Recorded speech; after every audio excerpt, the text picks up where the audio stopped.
बिस्मिल्लाहिर्रहमानिर्रहीम। अस्सलाम वालेकुम स्टूडेंट्स। उम्मीद करता हूँ कि आप सब खैरियत से हैं। मेरा नाम रायनूर है और मैं आपको अपने यूट्यूब चैनल पे वेलकम करता हूँ। आज के लेक्चर में हम एनटीएस टेस्ट प्रिपरेशन से रिलेटेड बेसिक मैथ पर वीडियो बनाएंगे। बेसिक मैथ को जनरल मैथ या क्वांटिटेटिव पोर्शन भी बोलते हैं, और एफपीएससी पीपीएससी में जो मैथ पोर्शन आता है उससे रिलेटेड भी क्वेश्चंस हैं यहाँ पर इस टेस्ट में हम डिस्कस करेंगे। और इस टेस्ट में जो टॉपिक हैं वो आपके सामने लिखे हुए हैं: ratio, rate and proportion, man and food.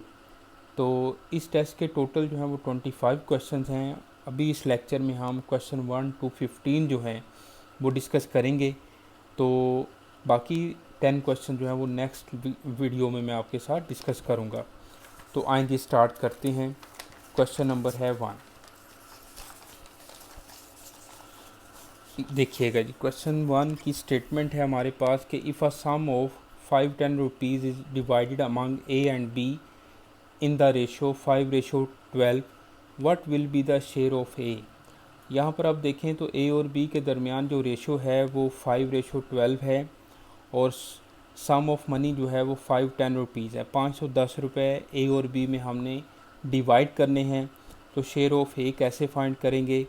इसकी रेशो पार्ट 5 ओवर इन दोनों के सम के से डिवाइड करना है। 12 + 5 17, 5 ओवर 17 मल्टीप्लाई कर देंगे 510 के साथ, यानी कि टोटल जो सम ऑफ मनी है उससे मल्टीप्लाई कर देंगे। इसको सिंप्लीफाई करो। 17 1 ज़ार 17, 17 3 ज़ार 51, और ज़ीरो ऊपर चला जाएगा 30। 30 को 5 से मल्टीप्लाई किया 150 रुपीज़, यानी कि शेयर ऑफ ए जो है वो 150 हमें मिल जाएगा। तो अल्फ़ा ऑप्शन इसकी करेक्ट ऑप्शन है। अगर इसी तरह वो पूछ लेते कि शेयर ऑफ बी फाइंड करें, तो फिर सोचें किस तरह से आपने फाइंड करना था। अगर वो शेयर ऑफ बी पूछते तो फिर आपने लिखना था 12 ओवर 17 मल्टीप्लाई बाय 510, फिर उसको सॉल्व कर लेना था आपने। तो इस तरह से हमारा क्वेश्चन 1 जो है वो कंप्लीट होता है। अब चलते हैं क्वेश्चन नंबर 2 पर।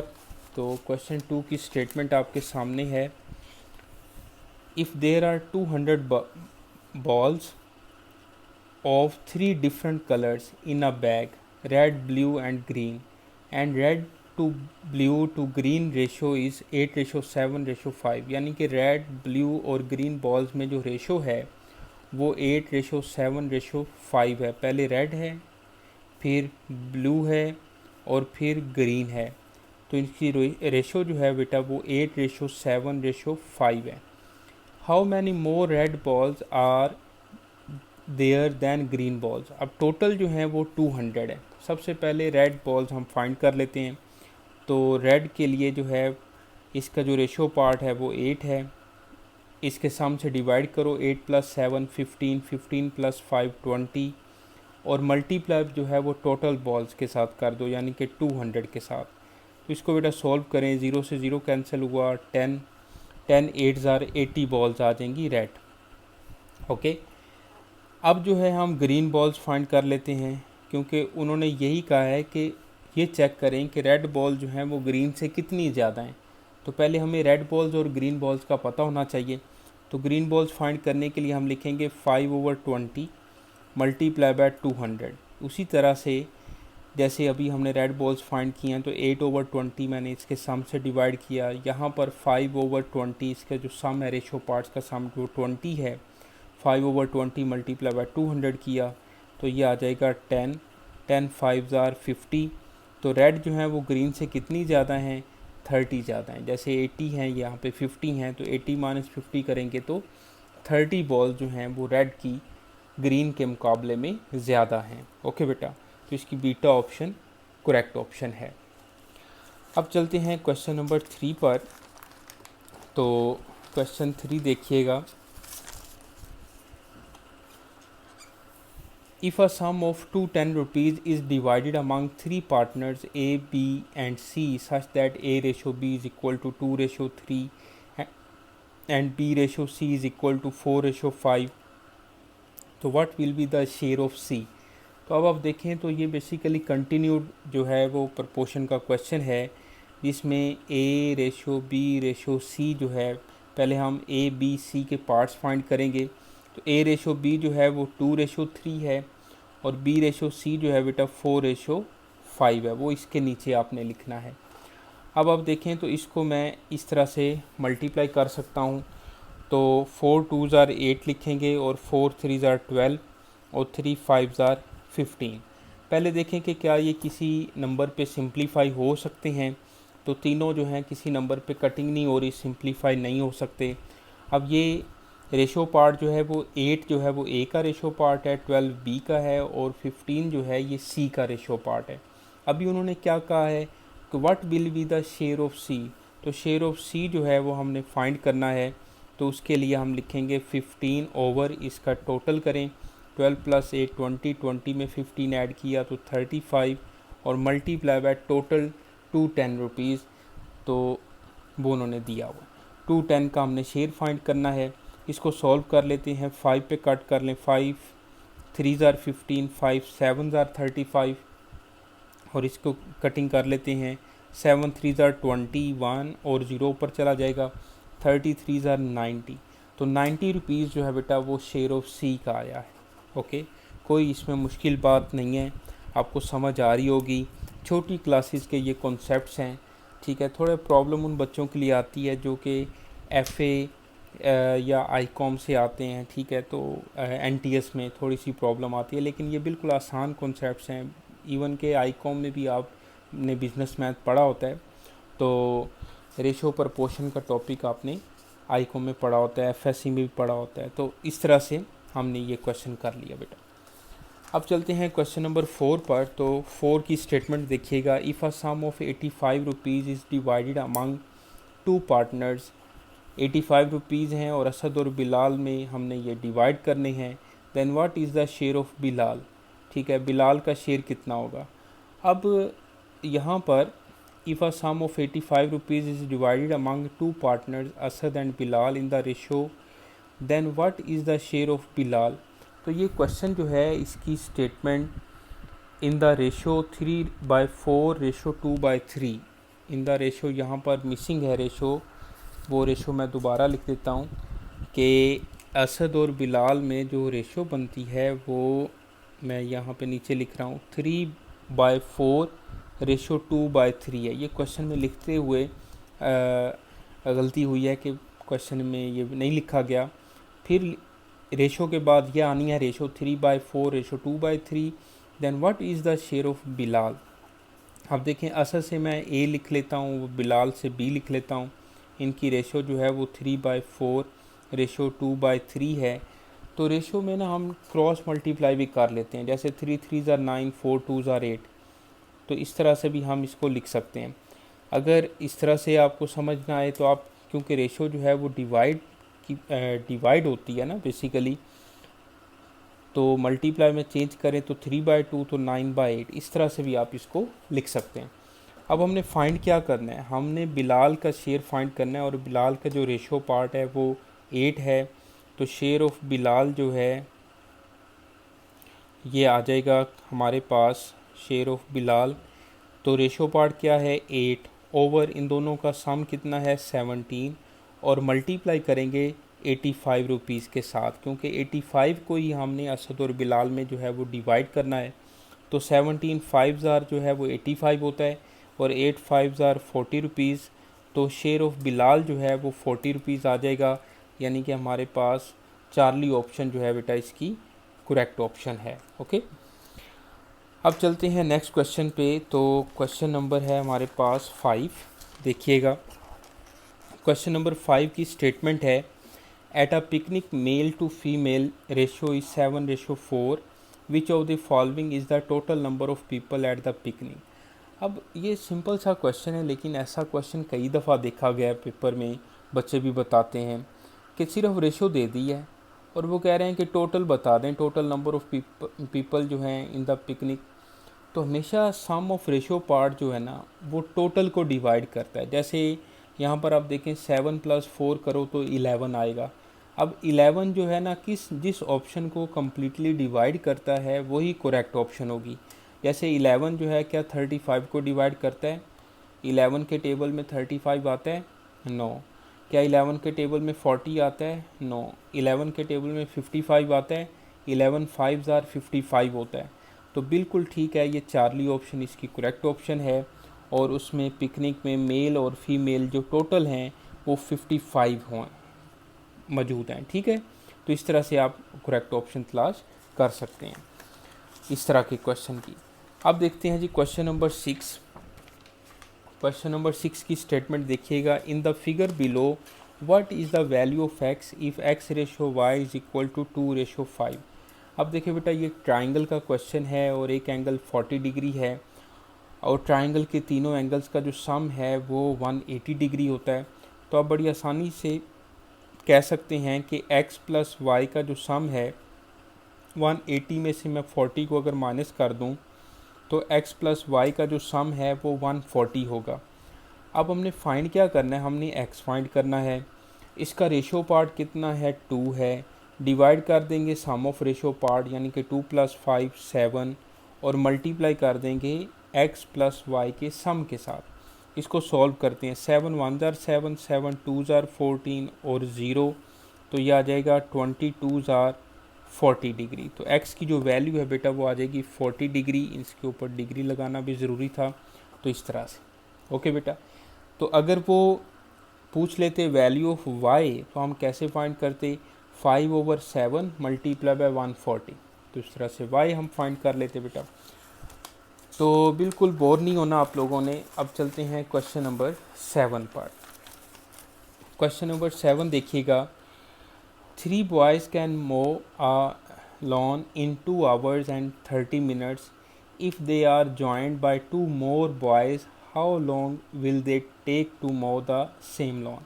अब देखें, 3 बॉयज़ हैं और वो एक लॉन को जो है वो उस पर काम करते हैं, यानी कि मो मीन कि उसको मेरा ख्याल है चौकी देना या इस तरह उस पर काम करना। 2 hours and 30 minutes लग रहे हैं। यहाँ पे हम लिख लेते हैं बॉयज़ और यहाँ पे टाइम लिख लेते हैं कि टाइम लग रहा है। अब 3 पहले बॉयज़ हैं तो 2 hours and 30 minutes हैं, तो इसके या तो सिर्फ मिनट्स बना लें या आवर्स बना लें। तो मिनट्स में चेंज करना ज़्यादा आसान है। 2 hours में 120 मिनट्स होंगे और 30 और मज़ीद ऐड करें तो उसको जो है वो 150 मिनट लग रहे हैं 3 बॉयज़ को। उसके बाद कहते हैं कि जो बॉय हैं 2 बॉयज़ और आ जाते हैं, तो अब 5 बॉयज़ हो जाएंगे, 5 बॉयज़ हो जाएंगे। और अब उनको कितना टाइम लगेगा? सही है, how long will they take to mow the same lawn. Okay, अब जिस तरफ बेटा x होता है उधर हमने जो फाइंड करना होता है, जिस तरफ x अननोन होता है उस तरफ हमेशा एरो हमने नीचे से ऊपर लगाना होता है। और ये अब प्रपोर्शन पर हम आ गए हैं, रेशो रेट से हम आगे आके प्रपोर्शन वाले टॉपिक में आ गए हैं। और प्रपोर्शन में आपको पता है एक डायरेक्टली प्रोपोर्शनल होता है, एक इन्वर्सली प्रोपोर्शनल होता है, ये इसकी टाइप्स हैं। अब इसको इसके साथ बेटा कंपेयर करना है। अगर 150 मिनट में 3 बॉयज़ काम करते हैं, सही है, 3 बॉयज़ 150 मिनट में काम करते हैं, इस तरह से देखें तो 5 बॉयज़ जो हैं क्या 150 मिनट से कम टाइम लगेगा या ज़्यादा लगेगा? कॉमन सेंस की बात है। अगर बॉयज़ जो हैं वो ज़्यादा आ जाते हैं और बॉयज़ ज़्यादा काम करते हैं, 3 से बढ़ के ज़्यादा बॉयज़ काम करते हैं, तो टाइम लाजमी बात है कि 150 से कम ही टाइम लगेगा, 150 मिनट से कम ही टाइम लगेगा। तो ये जो है वो बॉयज़ कम हो गए हैं, टाइम ज़्यादा लगे, बॉयज़ ज़्यादा हो गए हैं, टाइम कम लगेगा। तो ये इन्वर्सली प्रोपोर्शनल है, तो एरो ऊपर से नीचे लगाएंगे। अब जिस तरफ जहाँ से एरो स्टार्ट हो रहा है उसको ऊपर आपने लिखना है 3/5 और ये आ जाएगा x/150। अब 150 जो है वो इधर आके मल्टीप्लाई हो जाएगा, तो x की वैल्यू जो है वो 5 10s आर 3s आर 15 और 30 3s आर 90।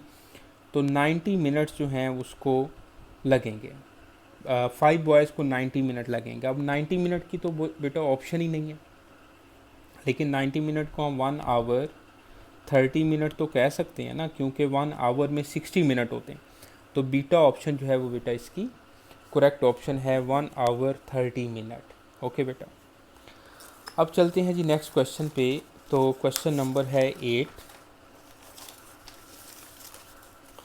क्वेश्चन नंबर 8 देखिएगा। 30 man can fill a ditch in 20 hours, how long will 25 man take to complete the same job. अब हमने फाइंड क्या करना है, हाउ लॉन्ग विल, यानी कि हमने टाइम फाइंड करना है। ओके, और मैन जो है वो इधर लिख लें आप। डायरेक्ट और इन्वर्स प्रोपोर्शन का क्वेश्चन है बेटा, और एनटीएस के लिए ये बड़ा इंपॉर्टेंट टॉपिक है।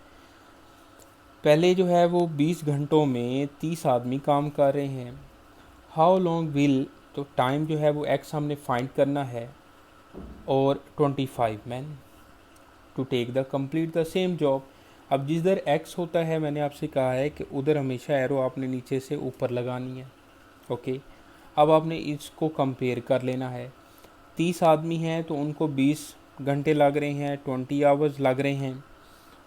अब आदमी जो है वो कम हो गए हैं, 30 से आदमी होके कम जो हैं वो 25 रह गए हैं, 5 आदमी कम हो गए हैं।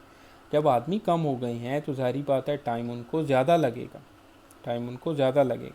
तो ये जो है ये इन्वर्स प्रोपोर्शन है, आदमी कम हो रहे हैं टाइम ज़्यादा लगेगा। इन्वर्स प्रोपोर्शन में उल्ट यानी कि कन्वर्स होती है डायरेक्शन, सही है, तो अपोजिट डायरेक्शन होती है। अब हम इसको सॉल्व कर लेते हैं। ये आ जाएगा x/20 इज इक्वल टू 30/25 बेटा। इसको सॉल्व करें तो 30/25 multiply by 20, 5 6 are 30, 5 5 are 25, 5 4 are 20, तो उनको 24 आवर्स लगेंगे, यानी कि 25 आदमियों को 24 आवर्स लगेंगे। तो इसकी करेक्ट ऑप्शन क्या बनेगी बेटा, बीटा ऑप्शन करेक्ट है। बात फॉलो कर रहे हैं आप, समझ आ रही है अच्छे से आप लोगों को। ओके, अब चलते हैं क्वेश्चन नंबर 9 पर। क्वेश्चन 9 देखिएगा, certain quantity of food is sufficient for 60 man for 12 days. Okay, how long will the food last if there are 36 man. How long, हमने फाइंड क्या करना है, हमने डेज फाइंड करने हैं, और मैन जो है वो इधर लिख लें। सबसे पहले 12 डेज़ में 60 मैन जो हैं वो उनके लिए खाना जो है वो सफिशेंट है। How long will the food last if there are 36 man. Okay, अगर 36 आदमी हों sorry, how long will the food last if there are 36 man. तो हमने डेज फाइंड करने हैं, तो एक्स इधर लिख लेते हैं। जिधर एक्स होता है उधर एरो जो है वो हमेशा हम नीचे से ऊपर एरो लगाते हैं बेटा, ठीक है। अब आप इसको जो है ना कंपेयर करें। 60 आदमी हैं, उनको 12 घंटे लग रहे हैं, 60 डेज़ लग रहे हैं। आदमी कम हो गए हैं, 60 से कम होकर आदमी जो हैं वो 36 हो गए हैं। जब आदमी कम हो जाएंगे तो दिन उनको ज़्यादा लगेंगे, ज़्यादा दिन उनको काम करना पड़ेगा। तो ये इन्वर्स प्रोपोर्शन है, आदमी कम हो गए हैं, दिन ज़्यादा लगाने पड़ेंगे। तो इसको सॉल्व कर लेते हैं बेटा। ये आ जाएगा x/12 इज इक्वल टू 60/36। तो ये आ जाएगा x is equal to 60/36 multiply by 12। तो ये आ जाएगा 12 3 आर 36 और 3 20 आर। तो x की वैल्यू जो है वो आ जाएगी 20। तो इसकी करेक्ट ऑप्शन बनेगी बेटा चार्ली ऑप्शन 20 डेज। ओके, साथ साथ रहिएगा। अब चलते हैं क्वेश्चन नंबर 10 पर। तो क्वेश्चन नंबर 10 की स्टेटमेंट पढ़ते हैं। Sufficient food is provided to certain number of man for 28 days. Okay, 28 days के लिए जो है ना सर्टन नंबर ऑफ मैन के लिए खाना जो है वो सफिशेंट है। Okay, if after 4 days 1/5 of them leave the mess, then for how many days is the remaining food sufficient for। अब देखें, पहले तो सर्टेन नंबर के लिए खाना जो है वो सफिशेंट है, तो मैं यहाँ पे लिख लेता हूँ डेज़ और यहाँ पे लिख लेता हूँ मैन। सर्टेन नंबर जो है ना वो एक्स हैं, सर्टेन नंबर ऑफ मैन। अब इनके लिए कितने डेज़ के लिए खाना काफ़ी है, 28 डेज़ के लिए। If after 4 days 1/5 of them will leave the mess। Okay, 4 दिनों के बाद जो है 1/5 जो है आदमी चले जाते हैं। अब 1/5 एक्स में से टोटल में से 1/5 ऑफ एक्स करें, क्योंकि टोटल जो मैन है वो एक्स है, उसका 1/5 होगा 1/5 एक्स। तो टोटल में से 1/5 एक्स माइनस करें, तो ये आ जाएगा 5x माइनस एक्स ओवर 5, तो ये आ जाएगा 4x/5। ये बाकी आदमी बच गए। वो कहते हैं कि then for how many days is the remaining food is sufficient for, कितने आदमियों के लिए जो है वो रिमेनिंग फूड कितने दिनों के लिए, for how many days is the remaining food sufficient for, तो कितने दिनों के लिए ये जो रिमेनिंग फूड है ये चलेगा। ठीक है। अच्छा, अब आप देखें तो इसमें ना एक दो बातें हैं। जैसे मैं कहता हूँ कि जो डेज़ हमने फाइंड करने हैं वो y हैं। ओके।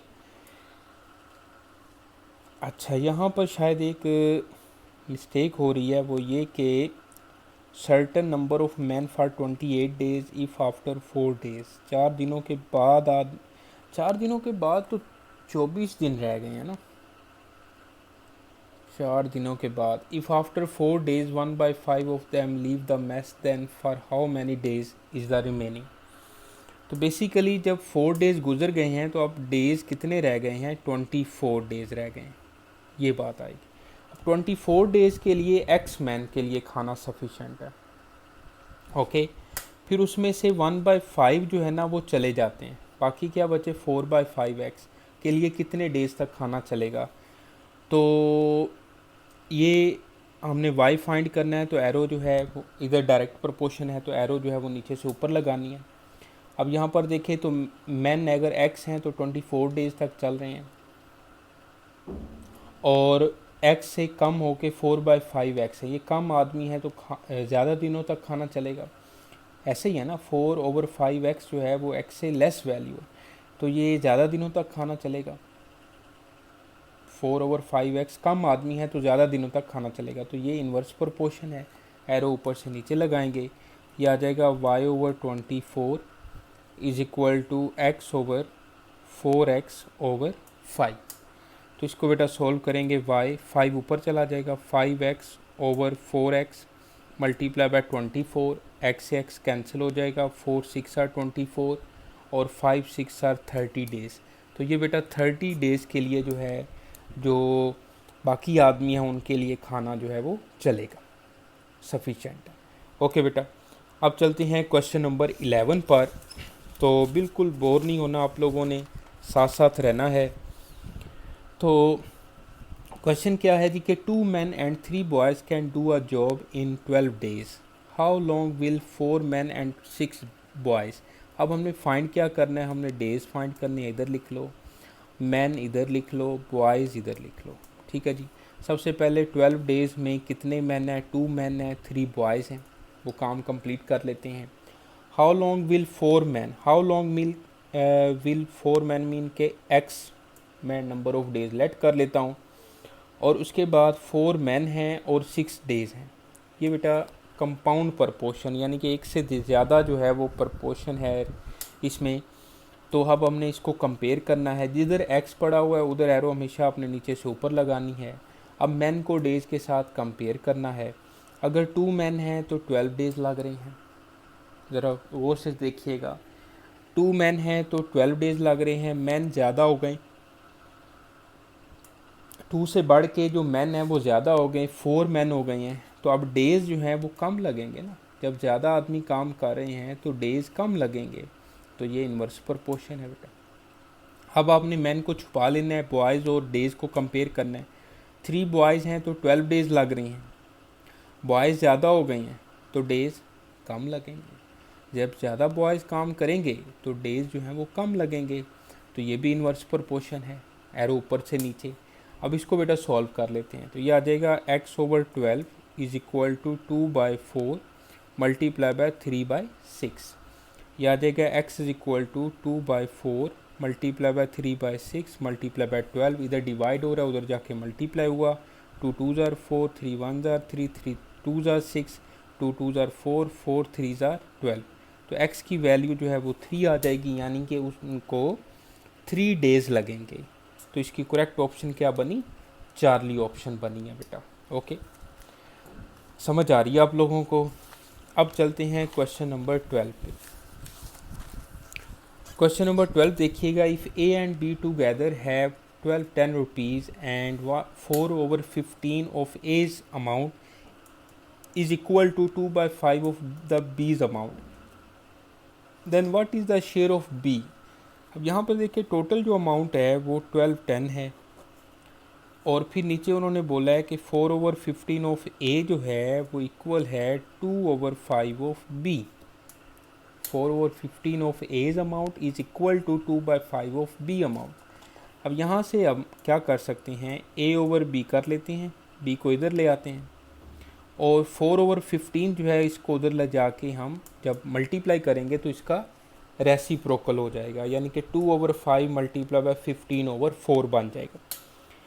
इसकी बेटा कटिंग कर लेते हैं, सिंप्लीफाई कर लेते हैं। 2 1s are 2, 2 2s are 4, 5 3s are 15, 3/2।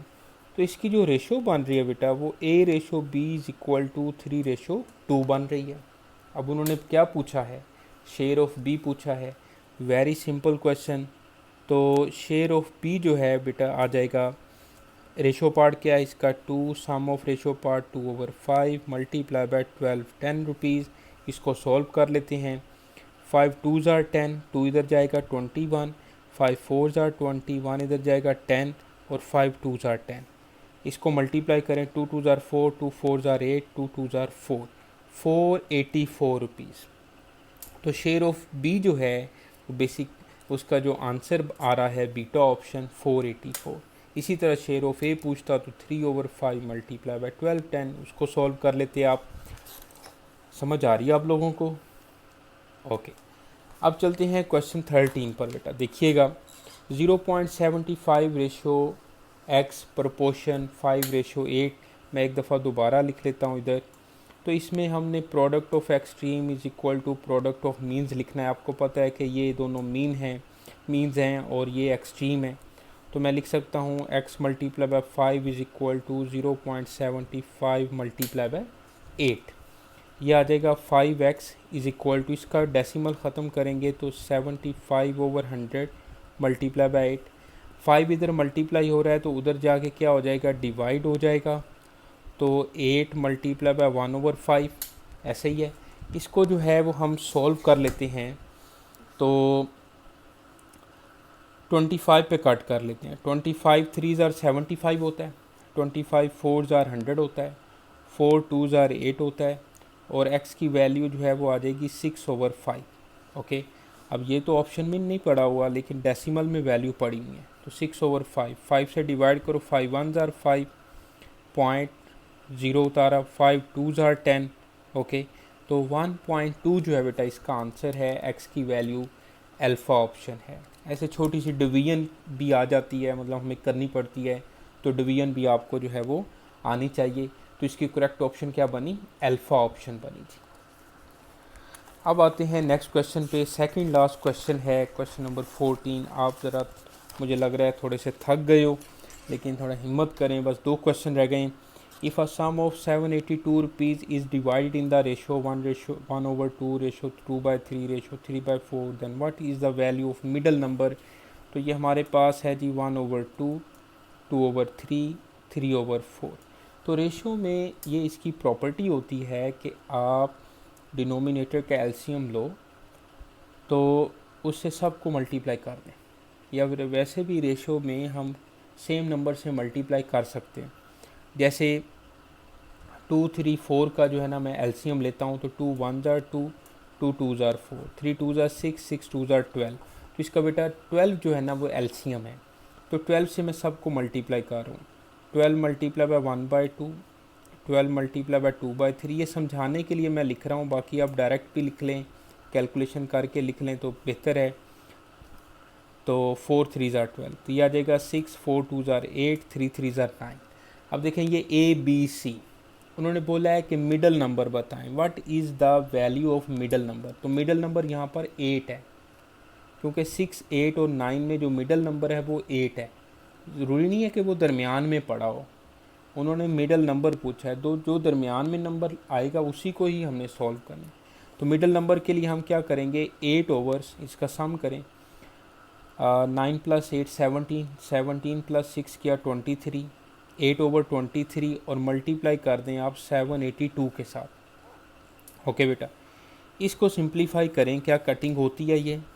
तो 782 को मैं डिवाइड करता हूँ 23 के साथ। तो 23, वैसे तो ये प्राइम नंबर है तो 8 और 23 आपस में नहीं कटिंग हो रहे। 23 को ना 3 से मल्टीप्लाई करें, 3 3 ज़ा 9, 3 2 ज़ा 6, तो 69 इसके करीब है, 3 आ जाएगा 69, और 18 में से 9 गए 9 और 2। अब देखें तो 23 को अगर हम करते हैं 4 से मल्टीप्लाई, 23 को 4 से मल्टीप्लाई करें, 4 3 ज़ा 12, 4 2 ज़ा 8 और 9, तो ये आ जाएगा 92, यानी कि इसका आंसर 34 आया। 23 1 ज़ा 23, और 23 को 34 से मल्टीप्लाई किया तो 782 आ जाएगा। अब 34 को जो है वो हमने मल्टीप्लाई किया 8 के साथ, इसको अब हम मल्टीप्लाई कर लें बेटा। 34 को 8 से मल्टीप्लाई किया, 8 4 ज़ा 32, 3 8 3 ज़ा 24 और 3 ऐड करें 27, तो ये आ जाएगा बेटा 272 रुपीज़। डेल्टा ऑप्शन इसकी करेक्ट ऑप्शन है और यही मिडल नंबर है। वैल्यू ऑफ मिडल नंबर जो है वो 272 है। ओके बेटा, समझ आ रही है आप लोगों को। इस तरह से ये क्वेश्चन हमने करना था। अब आते हैं जी लास्ट क्वेश्चन पे, और मुझे भी काफ़ी अच्छा लग रहा है कि जी लेक्चर का लास्ट क्वेश्चन है। ओके, काम जब कंप्लीट होता है तो खुशी तो होती है ना फिर। तो अब देखें, if 40% of a number is equal to 2/3 of another number, then what is the ratio of first number to the second number is. अब इसमें देखें तो 40% ऑफ अ नंबर, मैं लिख लेता हूँ 40% of x is equal to 2/3 mean के 2/3 of another number. Another number मैं लिख लेता हूँ वाई। आप इसको ए या बी भी लिख सकते हैं। जैसे स्टेटमेंट लिखी हुई है हमने इक्वेशन बना ली।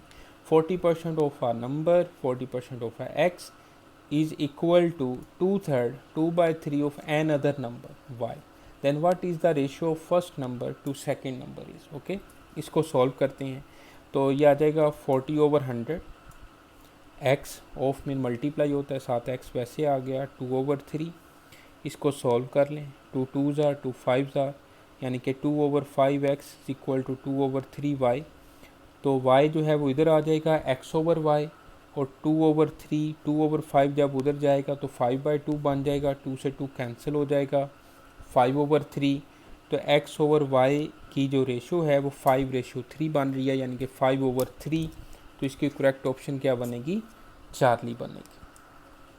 ओके बेटा, इस तरह से ये क्वेश्चन 1 to 15 जो है NTS टेस्ट से related, ratio rate and proportion, man and food से रिलेटेड टॉपिक जो है वो हमारा कंप्लीट होता है। इस वीडियो को बेटा देखिएगा, कोई प्रॉब्लम होती है आप लाजमी पूछें, कमेंट्स करें। वीडियो अच्छी लगे तो अपने दोस्तों के साथ भी शेयर किया करें, और क्योंकि टीचर को हौसला अफजाई की ज़रूरत रहती है। ओके, वैसे तो हर बंदे को हौसला अफजाई की ज़रूरत रहती है, ठीक है, अप्रिसिएशन की ज़रूरत होती है हर बंदे के लिए। तो इसको पढ़ें बेटा, इंशाल्लाह आपको फ़ायदा होगा। अपना ख्याल रखें, और नेक्स्ट वीडियो तक के लिए राय नूर को इजाज़त दें। अल्लाह हाफिज़।